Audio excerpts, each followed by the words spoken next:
are you doing? Alright? I've got some music in the background. I hope it doesn't disturb the video. And it's from Breaking Benjamin. So I'm just giving them a plug. And I don't know what YouTuber do, they probably just said any monetization will go towards him. And as I'm promoting his album, so that's all good. Which you can buy on Google, Amazon or wherever you like really, Spotify, you know, iTunes, etc, etc. So anyway, I wanted to talk about is, and also I don't make any money on it, I just want to do that for fun. Coronavirus and Chernobyl. So is like the coronavirus the new Chernobyl? Because we get so caught up in nuclear weapons, nuclear power stations are definitely very dangerous. And what we had was a scientist, hopefully I think they honour his family, because what happened is that he flagged it up, they hushed him and quashed him, and yet like the Chernobyl thing, there's a problem here, hey, and then they were like, well, don't scare people, you're not allowed to, you know. But now look at it, because they tell people to whistleblow, they whistleblow and then they attack the whistleblower. That happens throughout whistleblowing, I'm afraid. You're best saying, I think there's a problem here, but you need to investigate and let a manager deal with it, because that's what normally would happen. But the thing is, I'm sure he did, and then they didn't do anything, so he continued the process of basically he went the official route and the unofficial, because he knew people were dying from it. So the coronavirus, be prepared wherever you are in the world, it's spreading, it will come back again in some other form, it's not going away, so that's that really. Oh yeah, got my bloody lights on. The sun's out now. So the other thing about the coronavirus is that vaccines, if you take a normal flu vaccine, just stay indoors for a week if you can take it on your holiday period and or so on, because it compromises your immune system while you take a vaccine, and it will shield you or help protect you against other viruses potentially, but I don't know what's in vaccines, so it's a bit of a debatable the impact that has on human health. But yeah, what you need to do is stay in. If you want to prepare yourself for a disease or a virus, take things that actually improve your immune system, just boost your immune system. So that might be multivitamins, certain foods to eat. You know, don't eat things that are going to compromise you. If you're ill, then just stay away from everyone. Lots of people work when they're ill, and they might have stomach bugs and so on, but they're weaker, their immune system weaker, and so they can incubate other diseases while they're sick, or other diseases that are already in their body will flare up. It's just one of these, the nature of the beast, I'm afraid, which isn't good.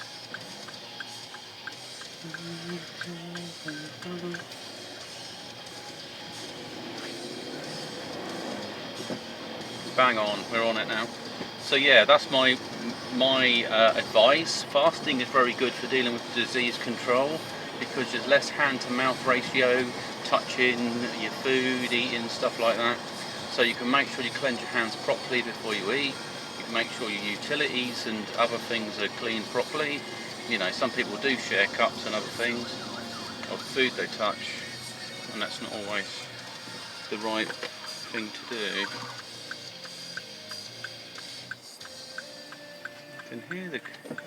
I can hear, oh, it's an ambulance, I don't hear something. You can hang around if you want. So be prepared, and in the future, yeah, it might get written into a story like the Chernobyl series, whereby there was explained how the guy flagged it up, how it was ignored, how people were spread, the journey of the victims, how they died from it or survived from it, who's at risk. You know, if your immune system's quite resistant to things, don't worry so much. But do take preparations, things like cold baths as well, that stimulates your body to shock. because disease will cause certain shocks like inflammation. Cold water reduces the inflammation but shocks the body in different ways, so therefore if you improve your bioresponses to external stimulus, because your body's just trying to regulate. Oh, that's great. Last minute turn. Then yeah, you want to get prepared. Anything else, like certain herbs and foods will help as well, stimulate things. Things that are known to suppress diseases will help. Are you potentially a carrier? Well, if you've been around sick people and you haven't got sick yet, it may be slowly reacting in your system, and so therefore, you know, be wary. If you think there's a chance that you are ill and you can take time off to just check that out, do. And it's also the young and the old that are going to be high risk category. But viruses are the natural, well, they basically they kill people off, and it's a natural order. And people might not want to hear that, but if some people, yeah, I mean, if we're going to keep producing children in high ratios, then the sick people or the vulnerable people become at risk, and naturally it culls the population that the less immune or people are able to deal with a virus will get, or well, if they don't do anything actively to try to resolve it, will die, and that's the process. But we don't have any natural predators apart from ourselves, so we shouldn't worry so much. They may sound heartless, but think of how many creatures die to maintain our life and keep humans alive. So it's just the natural balance of nature. And I don't think it's because humans are eating exotic foods. It's just naturally the evolution. Like, why does it start in an area that's highly populated? And also, whether it was bioengineered as well as a weapon, test it on the population.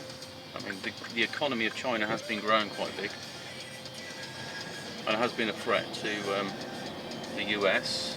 And why we concentrate on radiation, other things, other issues, or we're focused on the environment, we're not looking at other things like viruses and pathogens and stuff like that,